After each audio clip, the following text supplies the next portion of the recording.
Mas, rapaz, eu fiquei um pouco revoltado com o compadre Pichote, porque ele prometeu para mim que ia gravar comigo hoje.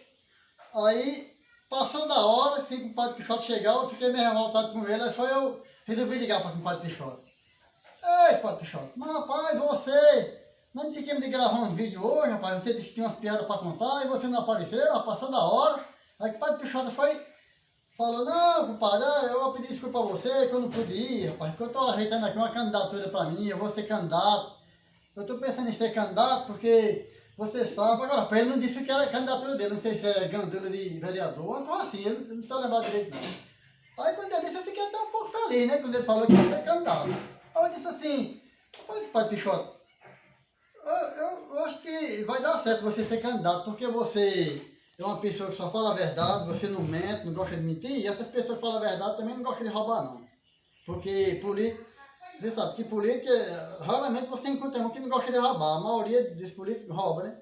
Mas você não pode chamar ele de ladrão.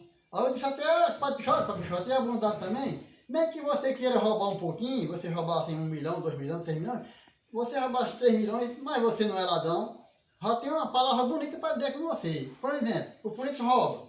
Você vai chamar ele ladrão, você vai preso. Você tem que dizer, foi improbidade administrativa do rapaz, foi improbidade administrativa, aí bota o Ministério Público vai investigar e tal, aí está investigando o político falando de tal por improbidade administrativa. Aí eu disse assim, você está querendo investigar o rapaz por quê? Não, uns desvio de recursos, tem um desvio de recursos. Mas ladrão não é não, aí pode falar com você mesmo, porque assim não de ladrão você não vai ter, você sendo político, se você ganhar mesmo. Mas você acha que você tem muito voto? Ele falou assim, olha, eu tenho um bocado de voto, eu mesmo não estou interessado em votar em mim, ele falou, né? Aí perguntou se eu ia votar, eu disse, pai, eu estou meio interessado, eu acho que eu vou votar em você. Aí ele falou para mim, olha, passada, você fala lá com a sua irmã, para ver se ela vota em mim, porque ela ainda está meio assim, ela está assim, meio assim, sem querer votar em mim, mas você ajeita ela lá. Eu tenho uns filhos também, meus filhos dizem que se não achar uma proposta melhor, vai votar em mim também. Sim, compadre, se você não tem muito, você ganhar, compadre, isso é uma beleza, compadre. Não, você ganhar, e você não se preocupe não também, se você querer desviar um pouquinho, que ladrão não é ou desvio ou improbidade. Por isso que é assim, não, ladrão ele não pode ser não. Aí vai, se a justiça descobrir que você teve uma improbidadezinha aí, pega uns 3 milhões e tal, aí eles vão, se eles for condenar você, vai condenar com o quê? Prisão domiciliar. Aí você, prisão domiciliar, você fica em casa, aí tá com aqueles 3 milhões, você tira um pouco daquele dinheiro, só o juros já dá certo, você chama os amigos, manda uma pessoa ir lá, vai lá buscar cerveja gelada e pega uns 2 litros de uísque para nós tomar aqui. Aí quando chegar com a cervejinha gelada, aí você diz, passa logo no frigorífico, traga filé mignon, traga chão de dente, só aquelas coisas picanha, assim, ligado. E traga também, enquanto traga um porco para vender, traga uma banda do porco, para nós comer um porco caçado aqui com cerveja, outro com uísque, é assim, em propriedade administrativa, de política, é assim, você fica prisão domiciliar. Em casa chama os amigos e faz a festa.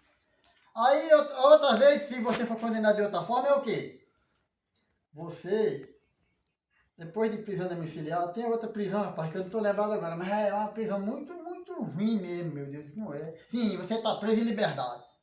Aí você vai com um cheio de dinheiro para festa lá, olha, está o cara ali na farra, aquele rapaz ali está preso em liberdade, ele pegou 150 anos de cadeia, mas ele vai cumprir em liberdade a prisão dele. Ave Maria, eu tenho medo demais de uma prisão dessa, eu com bolso cheio de dinheiro e prisão, preso em liberdade, eu tenho prisão domiciliar, porque a prisão domiciliar, assim, você só pode tomar cerveja, com os amigos, comendo carne em casa. Aí, cara, Padre Pichote, isso é pra você, eu vou contar até uma piadinha de político pra você. Isso era um macho, um cara chegou para uma cidade e disse, olha, na minha cidade tem um macho muito bom. Aí o homem falou assim, rapaz, ele é macho mesmo, tudo que a gente pedir para ele fazer de macho que ele faz. Aí o homem falou, faz. Assim que depois pega ele para cá para eu ver, que eu acho difícil eu perguntar a ele, para ele fazer uma macho que ele fazia, para mim ver assim. Depois tá bom, marcou o dia, trouxe um rapaz que fazia macho. É você que é um bom macho? O cara disse, sou eu mesmo. Ele disse, você faz todo tipo de macho? Ele disse, faço sim senhor. Ele disse, pois faça agora aparecer aqui na minha frente um político honesto. Ele disse, olha, eu disse que fazia macho, que não milagre. A resposta dele foi essa. Para você ver como o negócio é complicado.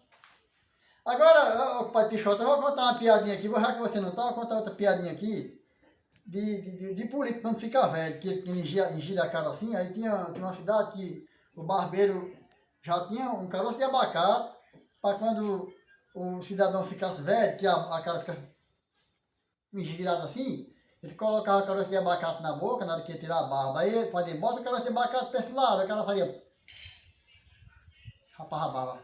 Pro outro lado, o cara tirava a barba rapidinho.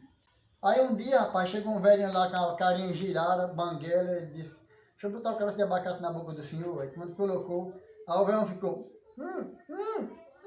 tira logo. Aí, o barbeiro de jeito, pode lá, tira logo, afadigado. Aí foi, quando tirou, já tirei. Ele jogou a abacate pra fora. O que é que você estava tão aperreado para tirar a barba? O caroço de abacate tá com gosto de bosta. Agora que eu me lembrei, que um velho engoliu o caroço de abacate ontem. E eu fui buscar lá hoje e me esqueci de lavar.